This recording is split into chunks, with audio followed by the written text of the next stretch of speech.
ہمارے اکابرین اس کا بہت خیال رکھا کرتے تھے. ہمارے قول سے اور ہمارے فعل سے کسی دوسرے انسان کو تکلیف نہ پہنچے. صرف مسلمان کی بات نہیں، مسلمان تو اونچی شان والا ہوتا ہے، کوئی کافر بھی ہو تو اس کو تکلیف نہیں پہنچنی چاہیے، اس لیے کہ وہ انسان تو ہے. حضرت مفتی محمد شفیع رحمۃ اللہ فرماتے ہیں،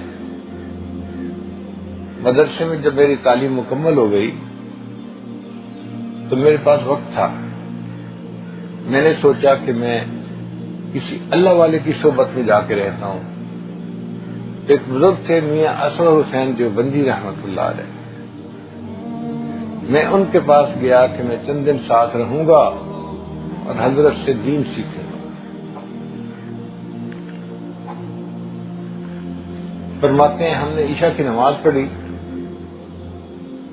اور مسجد سے گھر جا رہے تھے. ایک جگہ پہنچ کر حضرت کھڑے ہو گئے اور اپنے جوتے اتار کے ہاتھ میں پکڑ لیے، ننگے پاؤں چلنا شروع کر دیا. کوئی 100 قدم ننگے پاؤں چلے، پھر جوتا پہن لیا، گھر پہنچ گئے. میں نے پوچھا حضرت آپ نے راستے میں چلتے ہوئے جوتے کیوں اتارے؟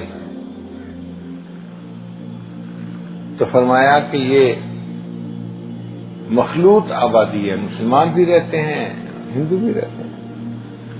ایک نوجوان عورت ہے ہندو اور وہ جسم فروشی کا کام کرتی ہے. رات کو اس کے گھر کے مرد آتے ہیں اور بدکاری کا ارتکاب کرتے ہیں.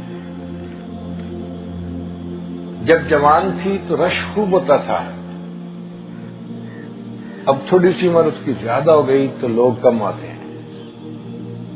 مگر مجھے یہ اطلاع ملی ہے کہ ابھی بھی وہ بن سنور کے انتظار میں بیٹھی ہوتی ہے کہ کوئی آئے گا. فرمان لگے کہ میں عشاء پڑھ کے اسی راستے سے گزرتا ہوں اور میں مرد ہوں. مرد کے جوتوں کی آواز عورت کے جوتوں کی آواز سے الگ ہوتی ہے. تو میں یہ سوچتا ہوں کہ جب میں اس کے گھر کے قریب سے گزروں گا تو یہ اپنے گھر میں بیٹھ کے آواز سنے گی تو اس کے دل کو امید لگے گی کہ میرا گاہک آیا ہے، اور جب میں وہاں سے چلا جاؤں گا تو اس کا دل ٹوٹے گا، اوہو میرے پاس تو کوئی نہ آیا. میں یہ بھی پسند نہیں کرتا کہ میری وجہ سے اس بدکار عورت کا دل دکھے. میں قریب سے گزرتے ہوئے جوتے اتار دیتا ہوں، اسے پتہ ہی نہ چلے کوئی مرد قریب سے گزرا بھی ہے یا نہیں گزرا. جب ہم صحیح معنوں میں مسلمان تھے ہم دوسرے کے دل کو اتنی بھی تکلیف نہیں پہنچاتے تھے. حالانکہ اگر جوتا پہن کے چلے بھی جاتے تو یہ شریعت میں منع نہیں تھا، مگر جو حساس لوگ ہوتے ہیں وہ دوسرے کی تکلیف کا خیال رکھتے ہیں. فرماتے ہیں اگلے دن دوپہر کے وقت میں نے حضرت کے ساتھ کھانا کھایا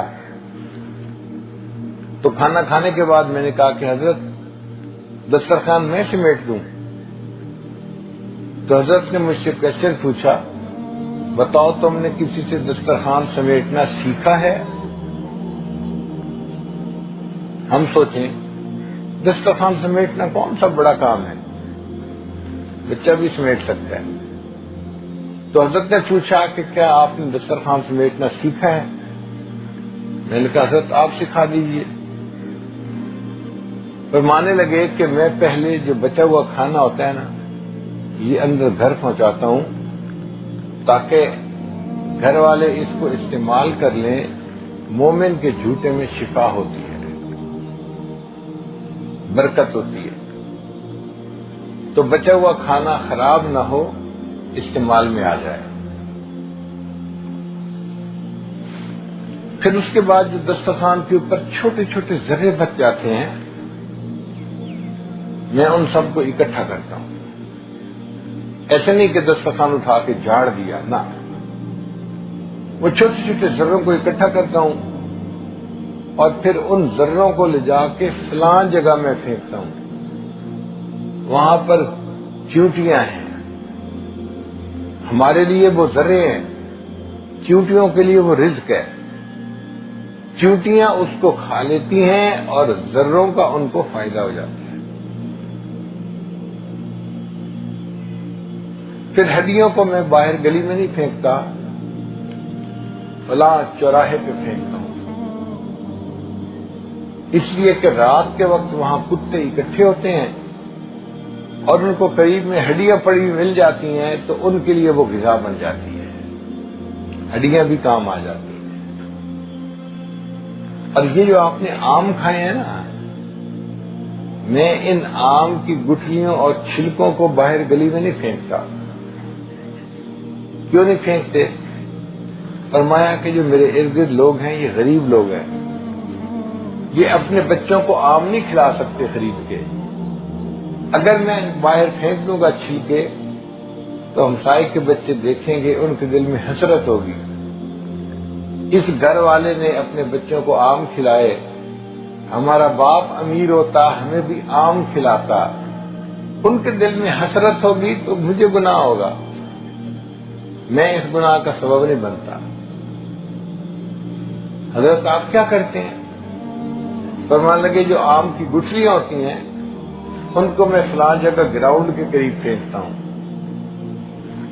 عصر کے وقت وہاں محلے کے بچے اکٹھے ہو کے کھیلتے ہیں اور ان کو خوش گٹھلیاں مل جاتی ہیں تو ان کو خوشی ہوتی ہے کہ میں کھیلنے کی چیز مل گئی۔ اور یہ جو چھلکے ہیں آم کے، میں ان کو ایک جگہ نہیں پھینکتا، ایک دو چھلکے ایک جگہ ڈالے، پھر 10-20 قدم چل کے ایک دو چھلکے پھر پھینک دیے، پورے محلے میں گھومتا ہوں اور ایک ایک دو دو چھلکے کر کے رکھتا رہتا ہوں، پورے محلے میں کسی کو پتہ بھی نہیں چلتا آم کسی نے کھائے بھی ہیں یا نہیں کھائے۔ تو ہمارے اکابر دسترخوان کو سمیٹنے میں بھی اس بات کا خیال رکھتے تھے کہ دوسرے کا دل نہ دکھے، دوسرے کو تکلیف نہ پہنچے۔